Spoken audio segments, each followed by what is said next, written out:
ప్రేమించి పెద్దలను ఎదిరించి పెళ్లి చేసుకున్న పక్కింటి కుర్రాడే ఆ యువతి పాలిట కాలయముడయ్యాడు. 5 నెలల గర్భిణి అని కూడా చూడకుండా కట్టుకున్న భర్తే ఆమెను దారుణంగా నరికి చంపాడు.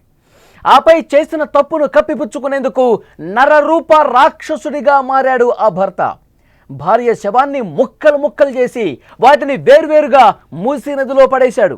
మొండెం మాత్రం ఇంట్లోనే ఉంది.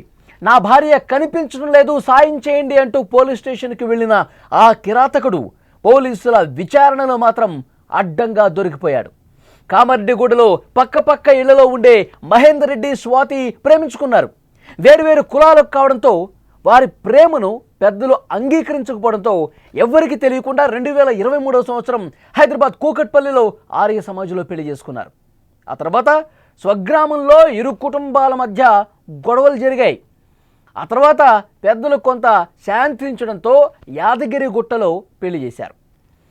ఆ పెళ్లి తర్వాత మహేందర్ బోడుపుల్లో కాపురం పెట్టాడు. ఇంటర్ వరకే చదివిన మహేందర్ ఏ ఉద్యోగం దొరక్కపోవడంతో తన బైక్తోనే ర్యాపిడో డ్రైవర్గా చేరాడు. ఇక డిగ్రీ మధ్యలోనే ఆపేసిన స్వాతి టెలికాలర్గా పనిచేస్తోంది. అయితే పెళ్ళైన 2 నెలలకే స్వాతి గర్భం దాల్చగా వద్దని మహేందర్ అబార్షన్ చేయించాడు. అబార్షన్ తర్వాతే స్వాతికి వేధింపులు ఎక్కువయ్యాయి. ఒక సమయంలో మహేందర్ వేధింపులు తట్టుకోలేక పోలీస్ స్టేషన్లో గృహ హింస కేసు పెట్టింది. గ్రామ పెద్ద రాజీ కుదర్చడంతో స్వాతిపై మహేందర్ కోపం పెంచుకున్నాడు. అప్పటి నుంచి స్వాతి తన తల్లిదండ్రులతో మాట్లాడకుండా కలవకుండా చేశాడు మహేందర్. భార్య భర్తల మధ్య గొడవలు పెరుగుతూ ఉన్నాయి. ఈ క్రమంలో ఇంటికి వెళ్ళిపోయిన స్వాతి తిరిగి 20 రోజుల క్రితమే హైదరాబాద్కు వచ్చింది. అప్పటికే స్వాతి మళ్ళీ గర్భం దాల్చింది. 5 నెలల గర్భవతి. 5 నెలల గర్భిణి అయిన స్వాతి వినాయక చవితి పండుగ వస్తుంది, పండగకి నేను పుట్టింటికి వెళ్ళి అక్కడ వైద్య పరీక్షలు చేయించుకుంటానని 22వ తేదీ శుక్రవారం రోజు భర్త మహేందర్ రెడ్డికి చెప్పింది. మహేందర్ రెడ్డి దీనికి ఒప్పుకోలేదు. ఆ రోజు రాత్రి వీళ్ళిద్దరి మధ్య తీవ్రంగా వాగ్వాదం జరిగింది. మరుసటి రోజు శనివారం ఉదయం 11 గంటల వరకు స్వాతి నిద్ర లేవలేదు. భార్యను అడ్డు తొలగించుకోవాలని నిర్ణయించుకున్న మహేందర్ ఉదయం 11:30కు ఇంటి నుంచి బయటకు వెళ్ళాడు. సాయంత్రం 4 గంటలకు తిరిగి వచ్చాడు. వచ్చేటప్పుడు ఓ ఎక్సా బ్లేడ్ కొనుగోలు చేసి ఇంట్లో దాచిపెట్టాడు. బయటకు వెళ్ళొచ్చిన తర్వాత పథకం ప్రకారం భార్యతో గొడవ పెట్టాడు. భార్యతో గొడవను స్టార్ట్ చేశాడు.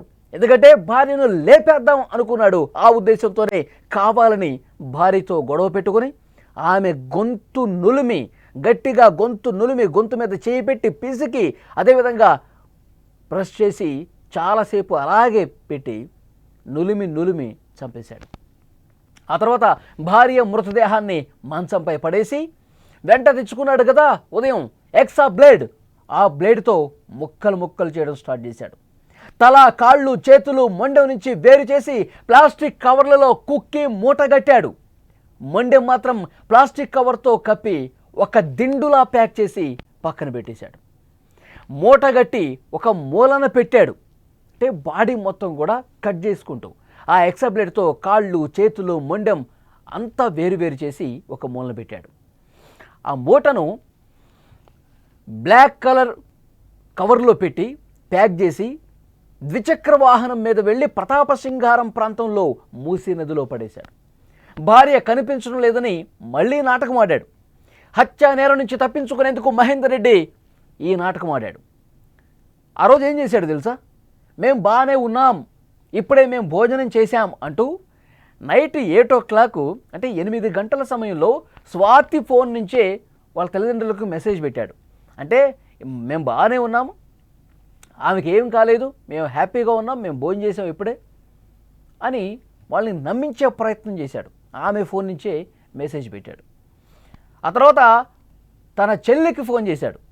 ఫోన్ చేసి స్వాతి కనిపించడం లేదు, స్వాతి ఎక్కడికి వెళ్ళిందో నేను వెతికి అలసిపోయాను, ఇంటికి రాలేదు అని వాళ్ళ చెల్లికి కూడా ఫోన్ చేసి చెప్పాడు.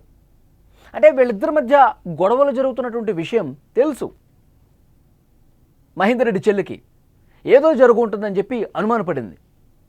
సో బావకి చెప్పింది, ఒక్కసారి మహేందర్ రెడ్డి దగ్గరికి వెళ్ళు, స్వాతి కనిపించలేదని చెప్పి అంటున్నాడు, అసలు ఏం జరిగిందో కనుక్కో అని బావకు చెప్పింది. బావ వచ్చాడు. బావ వచ్చిన తర్వాత కూడా ఇదే నాటకం ఆడాడు. ఏమన్నాడు బావ వచ్చినప్పుడు?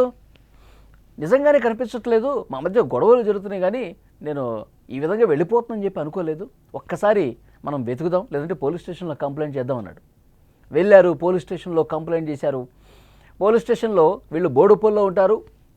ఉప్పల్ పోలీస్ స్టేషన్కి వెళ్ళి కంప్లైంట్ చేస్తే మేడిపల్లి ఇక్కడ మా పరిధిలోకి రాదు, వేరే స్టేషన్కి వస్తుంది, అక్కడికి వెళ్ళండి అన్నారు. అక్కడికి వెళ్ళారు. కేసు పెట్టే సమయంలోనే ఇతని ప్రవర్తనలో మార్పును పోలీస్ ఆఫీసర్లు కనిపెట్టేశారు. అంటే తలదిక్క సమాధానాలు, పొంతన లేని సమాధానాలు చెప్తా ఉన్నాడు. ఎప్పుడు కనిపించట్లేదు, ఎప్పుడు వెళ్ళిపోయింది, మీ మధ్య ఏం గొడవలు జరిగినాయి, ఇవన్నీ పోలీసులు కొంచెం లోతుగా ప్రశ్నిస్తారు కదా. వాళ్ళు ఎన్నో కేసులు చూస్తారు. ఇలాంటి మర్డర్ కేసులు పోలీసులకి రోజు ఒకటికి వస్తూ ఉంటుంది. భర్త మీద అనుమానం వచ్చినటువంటి పోలీసులు తమదైన స్టైల్లో గట్టిగా ప్రశ్నిస్తే మొత్తం ఒప్పేసుకున్నాడు. ఎస్, నేనే చంపేశాను, నేనే చంపి ఆ శరీర భాగాలను కూడా మూసీ నదిలో పడేశాను అని చాలా స్పష్టంగా పోలీసుల దగ్గర చేసిన తప్పుని ఒప్పుకున్నాడు. మహేందర్ రెడ్డి ఆ శరీర భాగాలన్నీ కూడా మూసీలో వేశాడు కదా. మహేందర్ రెడ్డి బావ అతన్ని కలిసి ఏం జరిగిందంటూ వాకప్ చేసినటువంటి సమయంలో కూడా బావకు కూడా చెప్పలా. ఇంకా నాటకాలు ఆడి అసలు కనిపించట్లేదు, కావాలంటే మనం ఎక్కడ పడితే అక్కడ వెతుకుదాము, తిరుగుదాము, తను ఏ విధంగా నేను పట్టుకుని ఇంటికి తీసుకొద్దామని చెప్పి వాళ్ళ బావను కూడా నమ్మించాడు. అతను కూడా నమ్మేశాడు. పోలీసులు వాళ్ళ స్టైల్లో క్వశ్చన్ చేస్తే అప్పుడు నిజాన్ని ఒప్పుకునే పరిస్థితుంది. మీరు విజువల్స్లో చూస్తూ ఉన్నారు. మూసీ నదిలో పడేసినటువంటి ఆ శరీర భాగాలు పడేశాడు కదా, అక్కడికి పోలీసులు తీసుకెళ్లారు. మహేందర్ రెడ్డిని తీసుకెళ్లారు సీన్ రీకన్స్ట్రక్షన్ చేయడానికి. నువ్వు ఎక్కడ పడేశావు, ఏ ప్లేస్లో పడేశావు అని చెప్పి పోలీసులు అతన్ని వెంట తీసుకెళ్ళి క్వశ్చన్ చేస్తూ ఉన్నారు. అయితే వర్షాలు పడ్డ కారణంగా, వరద ఫ్లోటింగ్ ఎక్కువ ఉన్న కారణంగా ఆ శరీర భాగాలు దొరకల.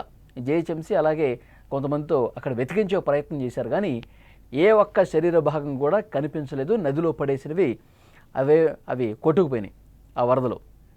వెతికారు, చాలాసేపు వెతికారు, ఆ శరీర భాగాలు కనిపించని పరిస్థితుంది. ఎంత దారుణం చూడండి. వాళ్ళ తల్లిదండ్రులు ఇక ఎంత బాధతో ఏడుస్తున్నారంటే, అసలు వీడితో పెళ్లి చేయటం ఇష్టం లేదు. వీళ్ళ కుటుంబ సభ్యులు అందరూ కూడా ఇదే సైకో మైండ్ సెట్తో ఉంటారు, క్రిమినల్ మైండ్ సెట్తో ఉంటారు. ఆ తల్లిదండ్రులు, ఆ తండ్రి చూడండి ఎంత బాధపడతా ఉన్నాడో కూర్చొని. మహేందర్ రెడ్డి వాడు అసలు నా కుమార్తెను ఇంత దారుణంగా చంపేస్తాడని చెప్పి అసలు మేము ఊహించలేదు, వాడొక దుర్మార్గుడు, వాడికి ఉరిశిక్ష వేయాల్సిందే అంటూ ఆ తండ్రి రోధిస్తుంటే అక్కడ ఉన్న వాళ్ళందరూ కూడా కన్నీళ్లు పెట్టుకునే పరిస్థితుంది. ఎంత దారుణం చూడండి. మహేందర్ రెడ్డి అనే ఒక సైకో వెధవ ప్రేమించి పెళ్లి చేసుకున్నాడు. మళ్ళీ స్వాతిని ప్రేమించి పెళ్లి చేసుకుని ఇప్పుడు చాలా దారుణంగా నరికి ఎక్సాబ్లేట్తో నరికి ముక్కలు చేసి దాన్ని బ్లాక్ కవర్లో పెట్టుకుని మూసీ నదిలో పడేశాడు. ఒక సీసీ ఫుటేజ్ కూడా బయటపడింది. అతను ఆ శరీర భాగాల్ని రాత్రి సమయంలో బయటికి తీసుకొచ్చి ఆ మూసీ నదిలో పడేయటానికి ఏ విధంగా తీసుకెళ్తున్నాడు చూడండి. అంటే మొత్తం చిన్న చిన్న పార్ట్స్గా కట్ చేస్తే పారేయటం ఈజీ అవుతుంది, మూసీ నదిలో పడేయటం ఈజీ అవుతుంది కదా. చిన్న చిన్న ముక్కలు కట్ చేసి బ్లాక్ కవర్లో పెట్టేస్తే ఎవరికి అనుమానం రాదు, ఎవరు చూసినా గుర్తుపట్టారు. నేను స్వాతి ఎక్కడికో వెళ్ళిపోయింది, చిన్న చిన్న గొడవలు ఉంటాయి కదా సహజం కదా, సో ఇంట్లో నుంచి వెళ్ళిపోయిందని చెప్పి నమ్మిద్దాం అనుకున్నాడు.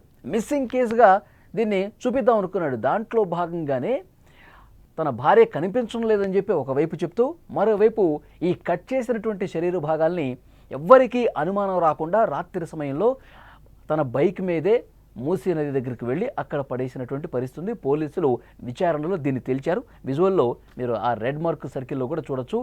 చిన్న చిన్న కవర్లు పట్టుకొని, బ్లాక్ కవర్స్లో ఆ శరీర భాగాలు ముక్కల్ని కూడా పట్టుకొని వెళ్తున్నటువంటి దృశ్యాలు కూడా రికార్డ్ అవుతున్నాయి. ఇలాంటి దుర్మార్గుణ్ణి ఏం చేయాలి? నిన్ను ప్రేమించాను, నిన్ను పెళ్లి చేసుకుంటాను, జీవితాంతం నీకు అండగా ఉంటాను, తోడుగా ఉంటాను అన్నటువంటి ఈ సైకో వెధవ కట్టుకున్న భార్యని, ఇంకొక బాధ కలిగించే విషయం ఏంటంటే 5 నెలల గర్భవతి అండి స్వాతి. గర్భవతిని అంత దారుణంగా చంపేసి ముక్కలు చేయటం అనేది నిజంగా ఈ వార్త విన్న వాళ్ళందరూ కూడా షాక్ అయిపోతున్నారు. వాడికి అసలు చేతులు ఎలా వచ్చినాయి? వాడు అసలు మనిషా పశువా? అసలు ఇలాంటి దుర్మార్గమైనటువంటి మనస్తత్వం కలిగిన వాడిని ఏం చేయాలి? అసలు ఇలాంటి కేసులు ఎక్కువైపోతున్నాయండి. కట్టుకున్న భార్యని దారుణంగా చంపేస్తున్నటువంటి ఘటనలు. చంపడం మామూలు చంపడం కాదు, కట్ చేసేస్తున్నారు, ముక్కలు చేస్తున్నారు. మనం మీర్పేట ఘటన ఒకటి చూసాం కదా ఆ మధ్యకాలంలో, ఈ సంవత్సరం జనవరి నెలలో జరిగింది ఆ ఘటన. బాయిల్ చేసాడు, ముక్కలు చేసి వేడి హాట్ వాటర్లో వేసి బాయిల్ చేసి పీసులు చేసి దాన్ని పడేసిన పరిస్థితి ఉంది. ఇంకా అది చాలామంది మర్చిపోలా, అంత దారుణమైన ఘటన ఇప్పుడు మళ్ళీ ఇక్కడ బోడుప్పల్లో జరిగింది. ఆ తల్లిదండ్రులు ఎంత బాధతో రోధిస్తున్నారు చూడండి. ఆ తల్లి ఏం చెప్తుందో ఒకసారి వినండి. స్వాతి తల్లి.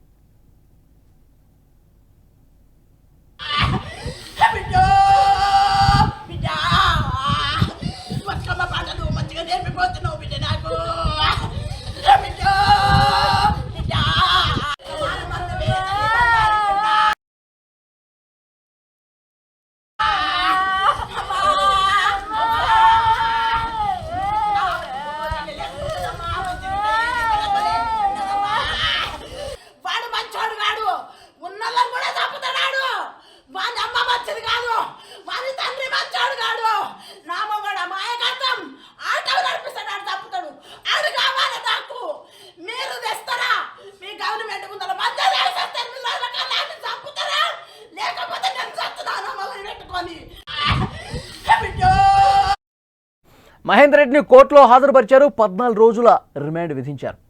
ఇలాంటి సైకో వెధవని ఏం చేయాలి? ఇలాంటి సైకో మనస్తత్వం ఉండి భార్యని ముక్కలు చేసి ఆ ముక్కలు కూడా కనిపించకూడదని చెప్పి కవర్లో ప్యాక్ చేసుకుని మూసీ నదిలో పడేశాడంటే వీడిని అసలు ఏం చేయాలి? ఇలాంటి దుర్మార్గం మన సమాజంలో ఇంకా ఉన్నారు. ఏం చేయాలి ఇలాంటి వెధవల్ని? ఈ వార్త చూసిన తర్వాత గర్భవతి అయినటువంటి భార్యని దారుణంగా హత్య చేసి ఈ విధంగా ఆ ఆధారాలు కూడా కనిపించకుండా చేయాలని అనుకున్న ఈ వెధవని ఏం చేయాలి? అసలు ఎలాంటి శిక్ష వేస్తే వీడికి కరెక్టు?